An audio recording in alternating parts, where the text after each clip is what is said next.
السلام علیکم ورحمۃ اللہ وبرکاتہ نحمد ونصلی علی رسولہ الکریم اما بعد اعوذ باللہ من الشیطان الرجیم وقال اللہ تعالی وَلَبِثُوا فِي كَهْفِهِمْ 300 سنین وازدادوا تسعا رب اشرح لي صدری ويسر لي امری واحلل عقدۃ من لسانی یفقهوا قولی سبحانک لا علم لنا الا ما علمتنا انک انت العلیم الحکیم اللهم ارنا الحق حقا وارزقنا اتباعه وارنا الباطل باطلا وارزقنا اجتنابه آمین یا رب العالمین۔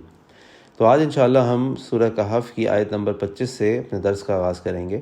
اس سے پچھلی والی آیات میں اللہ تعالیٰ نے اس بات کا رد کیا تھا کہ یہ جو اندازے لگا رہے ہیں کہ اس غار کے اندر کتنے لوگ تھے، اللہ تعالیٰ نے سب کا رد کیا۔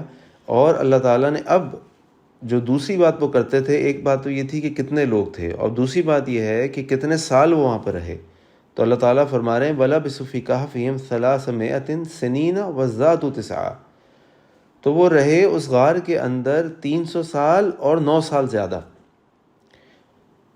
پہلی بات تو یہ کہ جیسے میں آپ کے سامنے عرض کر چکا ہوں کہ قرآن کریم میں اللہ تعالیٰ ان تفصیلات میں نہیں جاتے کہ وہ کون تھے، وہ کہاں رہتے تھے، وہ کس زمانے کی بات تھی، ان کے علاقے کا کیا نام تھا۔ بہت ہی اکا دکا آپ کو ایسے واقعات ملیں گے جہاں یہ تفصیل ملے گی، کیونکہ اصل قرآن کا مقصد یہ نہیں ہے کہ وہ ان ڈیٹیلز پہ جائے۔ اصل مقصد یہ ہے کہ لوگ اس قرآن سے وہ سبق حاصل کریں جو ان کی زندگی میں کام آ سکے، جس کے اندر کوئی عملی فوائد موجود ہوں۔ تو یہاں پہ بھی اللہ تعالیٰ فرما رہے ہیں وَلَبِثُوا فِي كَهْفِهِمْ، وہ اس غار کے اندر رہے، وہ 7 افراد جو جنہوں نے غار میں پناہ لی تھی، 300 سال اور 309 سال۔ اس کے بارے میں بھی مفسرین بات کرتے رہے، وہاں کے لوگ بات کرتے رہے، لیکن اس کے اندر خوبصورتی یہ ہے کہ جو 300 سال ہیں، اگر شمسی کیلنڈر پہ جائیں تو 300 سال قمری کیلنڈر میں کنورٹ ہو گئے پورے 300 سال بنتے ہیں۔ تو جس سے ہمیں پتہ چلتا ہے کہ اللہ تعالیٰ نے کیسے ان دونوں باتوں کا احاطہ کیا ہوا ہے۔ اس کی اگلی آیت میں اللہ تعالیٰ فرما رہے ہیں قُلِ اللَّهُ، رسول اللہ صلی اللہ علیہ وسلم آپ کہہ دیجئے کہ اللہ عالم بما لبثوا لہ، اللہ ہی بہتر جانتے ہیں کہ وہ کتنا عرصے اس کے اندر ہے۔ کیونکہ دیکھیں وہی بات آ گئی کہ یہ سب ان کے اندازے ہیں۔ پہلی بات تو یہ کہ یہ اندازے ہیں، دوسری بات یہ کہ اس تفصیل کا کوئی فائدہ نہیں ہے۔ اصل جو سبق لینا ہے، اور جو لوگ قرآن کے پڑھنے والے ہیں، وہاں صحابہ موجود تھے، وہاں مشرکین مکہ موجود تھے، وہ یہ تھا کہ دیکھو اللہ کی قدرت، دیکھو کہ اللہ تعالیٰ نے کیسے اپنے بندوں کی حفاظت کی، ان کی مدد کی، ان کو سیکیورٹی دی، ان کو سیفٹی دی۔ تو آگے اللہ تعالیٰ فرما رہے ہیں قُلِ اللَّهُ عَالَمُ بِمَا لَبِثُوا لَهُ، رسول اللہ صلی اللہ علیہ وسلم آپ لوگوں سے کہہ دیجئے کہ اللہ ہی بہتر جانتے ہیں کہ وہ اس غار میں کتنا عرصہ رہے۔ غیب السماوات والارض، اللہ ہی غیب آسمان اور زمین کے غیب کا جاننے والا ہے۔ ابصر بھی واسمع، کیا خوب وہ دیکھنے والا ہے اور کیا خوب وہ سننے والا ہے۔ ما لہم من دونہ من ولی، اور اس کے علاوہ ان کے لیے کوئی مددگار نہیں ہوگا۔ ولا یشرک فی حکمہ احدا، اور اللہ تعالیٰ اپنے قدرت میں، اپنی حکومت میں کسی کو بھی شریک نہیں کرتا۔ اللہ تعالیٰ الصمد ہیں، اللہ احد ہیں، اللہ یکتا ہیں، اکیلے ہیں، اللہ کے ساتھ کوئی شریک نہیں ہے۔ اس کے بعد اللہ تعالیٰ بات بیان فرما رہے ہیں کہ یہ جتنی باتیں یہ کر رہے ہیں اور جتنی باتوں کے بارے میں یہ کرتے ہیں کہ اتنے سال تھے، اتنے سال تھے، آپ تم سے سوالات کرتے ہیں، تو تم ان کے سوالات پر دھیان مت دو، اور نہ اس پہ ٹائم ضائع کرو، اور نہ اس کے بارے میں ان سے بحث کرو۔ ان کے پاس سب کو پورا علم نہیں ہے، اصل علم تو اللہ کے پاس ہے جو آسمان اور زمین کے غیب کو جاننے والا ہے۔ اللہ تعالیٰ فرما رہے ہیں تم 2 کام کرو۔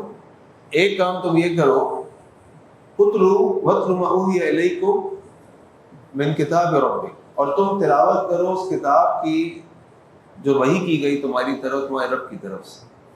لا مبدل لکلماتہ، اس کتاب کے کلمات میں کوئی تبدیلی نہیں ہوتی۔ یعنی اگر تم صراط مستقیم پر رہنا چاہتے ہو، تم سیدھے راستے پر رہنا چاہتے ہو، تم ان فالتو سوالات سے بچنا چاہتے ہو، تو ان چیزوں کی بحث میں کوئی فائدہ نہیں ہے۔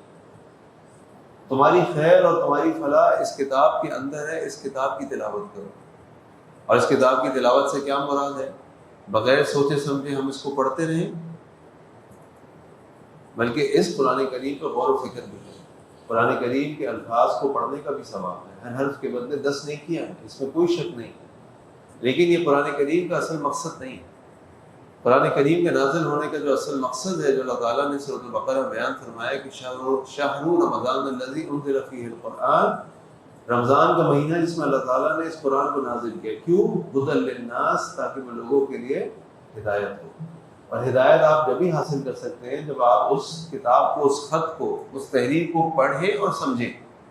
خالی اس کو چھونے سے اپنے سر کے اوپر سے گزارنے سے، اپنے گھر میں سجانے سے، بغیر سوچے سمجھے پڑھنے سے آپ کو کوئی راستہ نظر نہیں آئے گا۔ ہاں آپ کو ثواب ملے گا انشاءاللہ، اس کی برکات آپ کو ملیں گی انشاءاللہ، لیکن نہ یہ اس قرآن کا اصل مقصد ہے، اور نہ اس قرآن کو سوائے پڑھنے کے گھروں میں سجانا، دیواروں کو خوبصورتی سے لگانا، گھروں کے باہر بڑی بڑی تختیاں لگانا پرانی آیات کی، اور جناب شادی کے موقع پہ اس کو دلہن کے سر کے اوپر سے گزارنا، دلہن کو اس کے سائے میں رخصت کرنا، یہ تو شریعت نے بتایا بھی نہیں، یہ تو شریعت نے بتایا بھی نہیں۔ شریعت نے جو بتایا ہے کہ اس قرآن کریم کو پڑھو، اس کو سمجھو، اس پر عمل کرو، اور اسی کے اندر تمہاری بھلائی، اسی کے اندر تمہارا فائدہ ہے۔ آج ہم اس قرآن سے دور ہیں، آج ہم اس قرآن کو پڑھتے نہیں ہیں، سمجھتے نہیں ہیں، عمل کرتے نہیں ہیں، لہٰذا نہ ہم دین کے ہیں نہ دنیا کے، ہماری کوئی حیثیت نہیں۔ تو اللہ تعالیٰ فرما رہے ہیں وَاتْلُ مَا أُوحِيَ إِلَيْكَ مِن كِتَابِ رَبِّكَ، تم تلاوت کرو اس کتاب کی، اور یہی تلاوت کا اصل معنی ہے تلا یتلو کا، کہ پیچھے پیچھے آؤ، پیچھے پیچھے جب آؤ گے جب تم اس قرآن کو سمجھ رہے ہو، پڑھو گے تو صحیح لیکن سمجھو گے بھی اور عمل بھی کرو گے۔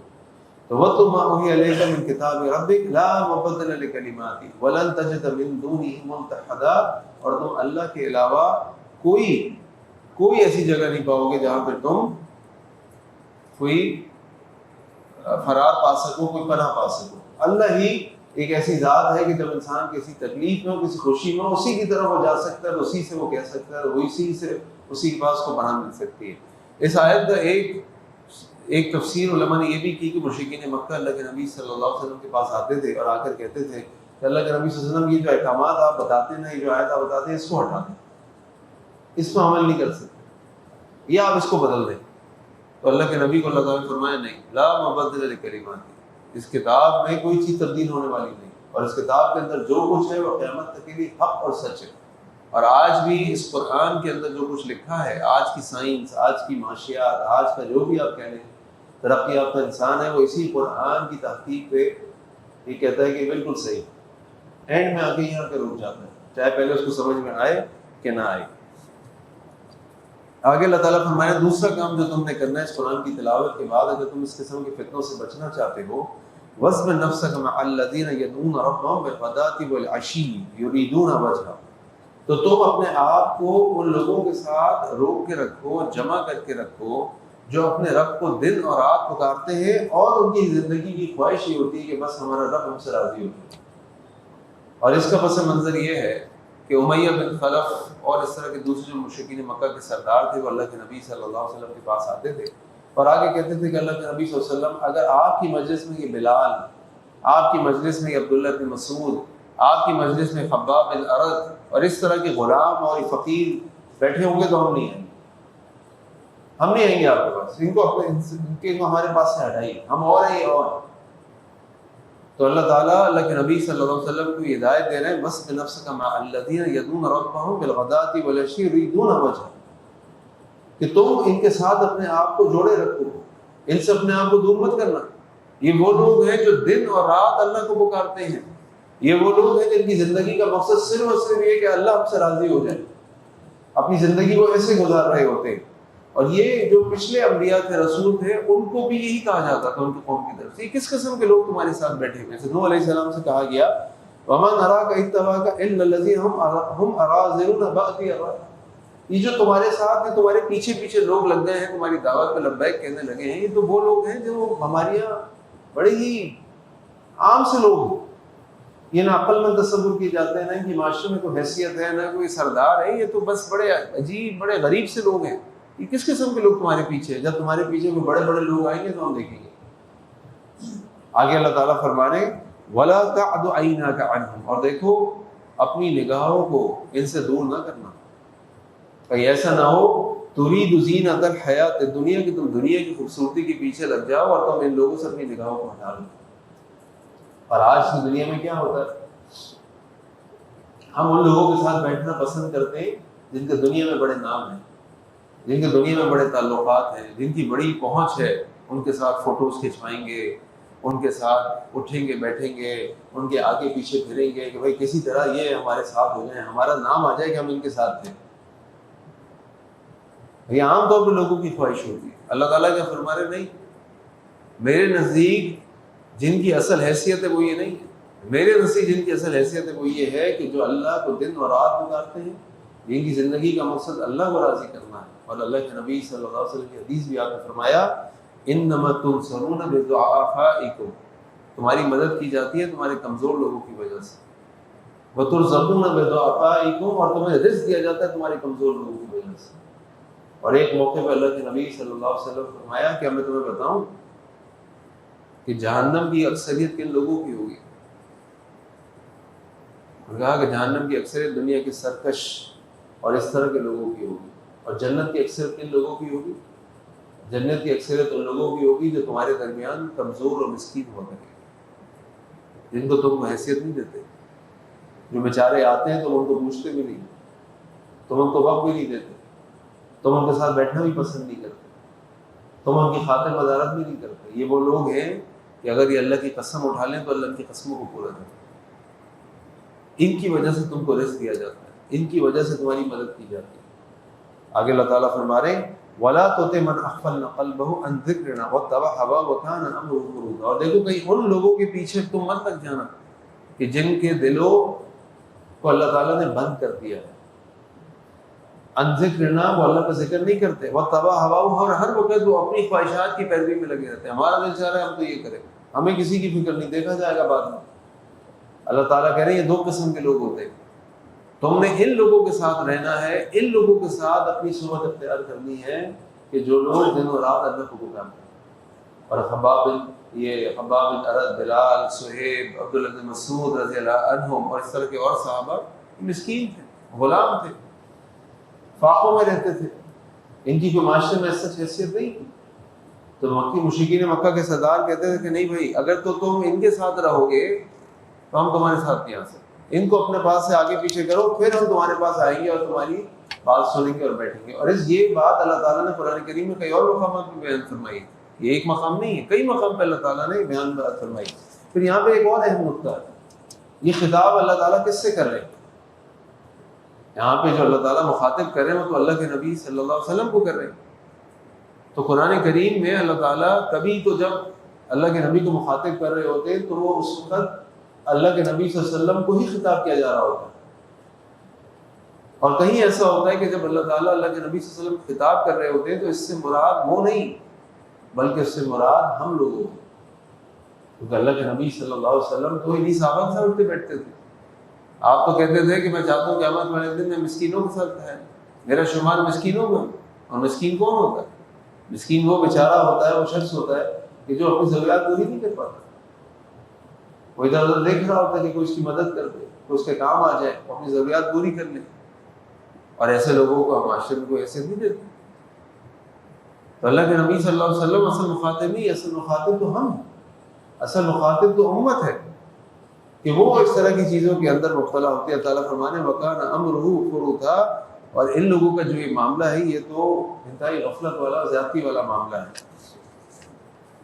اللہ تعالیٰ کی فرمایا آیت نمبر 29 میں وَقُلِ الْحَقُّ مِنْ رَبِّكُمْ، آپ صلی اللہ علیہ وسلم کہہ دیجیے حق تو میرے رب کی طرف سے ہے. فَمَنْ شَاءَ فَلْيُؤْمِنْ وَمَنْ شَاءَ فَلْيَكْفُرْ، تو جو چاہے اس پر ایمان لے کر آئے اور جو چاہے اس کا انکار کر دے. یہاں پہ لوگ یہ کہتے ہیں کہ دیکھو بھائی یہ تو تقدیر کی بات آ گئی کہ تقدیر میں تو ہماری تقدیر میں سب لکھا ہوا ہے، تو ہم کیسے اپنی مرضی سے کچھ کر سکتے ہیں. اور یہ غلط عقیدہ ہے، یہ غلط عقیدہ ہے، غلط سوچ ہے کہ ہم کچھ نہیں کر سکتے. اور کچھ انتہا پسند مسالے کے ہمارے دین کے اندر ہے، وہ کہتے ہیں کہ بھائی ایک گروہ ہے وہ کہتا ہے کہ جی ہم جو چاہیں کر سکتے ہیں، ہماری مرضی ہے، 101% ہماری مرضی ہے. اور دوسرے ہی کہ ہم اپنی مرضی سے کچھ بھی نہیں کر سکتے، اللہ نے جو ہماری تقدیر میں لکھ دیا وہ لکھ دیا، اب ہم اس کے پابند ہیں. اور یہ دونوں ہی عقائد اور دونوں ہی منہج غلط ہے. اصل منہج یہ ہے کہ اللہ تعالیٰ نے ہمیں مرضی دی، اللہ تعالیٰ نے ہمیں چیزوں کو کرنے کی اجازت دی، لیکن اللہ ہر چیز کے جاننے والے ہیں. اللہ کا جو ارادہ ہے وہ ہمارے ارادے پر غالب ہے. ہم اپنی مرضی سے سوتے ہیں، اپنی مرضی سے اٹھتے ہیں، اپنی مرضی سے نماز میں آتے ہیں، اپنی مرضی سے نماز میں نہیں آتے، ہماری مرضی ہوتی ہے نا. تو یہ ہماری اللہ تعالیٰ نے ہمیں مرضی دی، لیکن اللہ تعالیٰ کی جو مرضی ہے ہماری مرضی پر غالب ہے. اللہ تعالیٰ ہر چیز پر غالب ہے. تو ہم یہ سوچ کے عمل کرنا چھوڑ دیں کہ ہماری ہاتھ میں کچھ نہیں ہے تو ایسا نہیں ہے، یہ غلط سوچ اور غلط منہج ہے۔ اصل بات یہ ہے کہ اللہ تعالیٰ نے ہماری تقادیر لکھ دی ہیں، جو کچھ ہم نے کرنا ہے وہ لکھ دیا ہے، اللہ تعالیٰ اپنے علم کی وجہ سے یہ جانتے ہیں، اور ہمیں اللہ تعالیٰ نے یہ اجازت دی ہے جو تعالیٰ نے بیان فرما رہے ہیں، فمن شاء فلیؤمن ومن شاء فلیکفر، جو چاہے وہ ایمان لے کر آئے، جو چاہے وہ انکار کر دے۔ اِنَّا أَعْتَدْنَا لِلظَّالِمِينَ نَارًا أَحَاطَ بِهِمْ سُرَادِقُهَا، اور ہم نے تیار کر رکھی ہے ظالمین کے لیے، ظلم کرنے والوں کے لیے آگ، أَحَاطَ بِهِمْ سُرَادِقُهَا،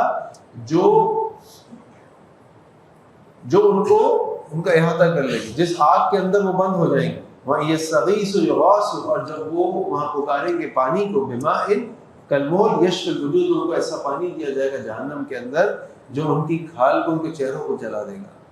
بئس الشراب، تو کتنا ہی برا یہ پینے کا پانی ہے، وساءت مرتفقا، اور کتنی ہی بری جگہ یہ ٹھکانہ ہے آرام کرنے کے لیے۔ اللہ تعالیٰ فرما رہے ہیں کہ جو لوگ انکار کریں گے، جن کے دل غفلت میں پڑے ہوں گے، جو اپنی مرضی کی پیروی کریں گے، اللہ تعالیٰ نے ان کے لیے جہنم کو تیار کیا، ایسی آگ کو تیار کیا جو ان کا احاطہ کر لے گی۔ جب اس آگ کے اندر یہ پیاس سے تڑپیں گے، چیخیں گے، پانی مانگیں گے، تو ان کو ایسا پانی دیا جائے گا کہ جو ان کے چہروں کو، کھالوں کو جلا دے گا۔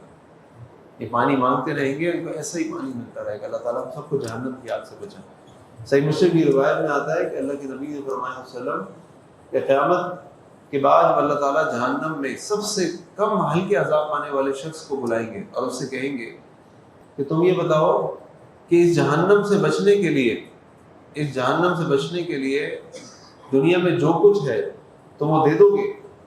وہ کہے گا اللہ میں اپنا سب کچھ دے دوں گا، میں اپنا سب کچھ دنیا میں دے دوں گا۔ اللہ تعالیٰ کہیں گے میں نے اس سے تم سے بہت کم کا تقاضا کیا تھا، لیکن تم نے انکار کیا اور تم نے میرے ساتھ شرک کر۔ تو اللہ کا جو تقاضا ہے نا، وہ جہنم کی ہولناکیوں کے آگے کچھ بھی نہیں۔ کہ دنیا کی تکلیفیں، پریشانیاں ہیں، جتنے اللہ تعالیٰ کے احکامات ہیں، وہ جہنم کی آگ کے آگے کچھ بھی نہیں ہے۔ اور جو جہنم میں سب سے کم عذاب پانے والا ہوگا وہ کہے گا اللہ میں سب کچھ دے دوں گا، میں سب کچھ دینے کو تیار ہوں۔ اللہ سے کہیں گے میں نے تم سے اس سے بہت کم چیز مانگی تھی اور تم نے وہ مجھے نہیں دی۔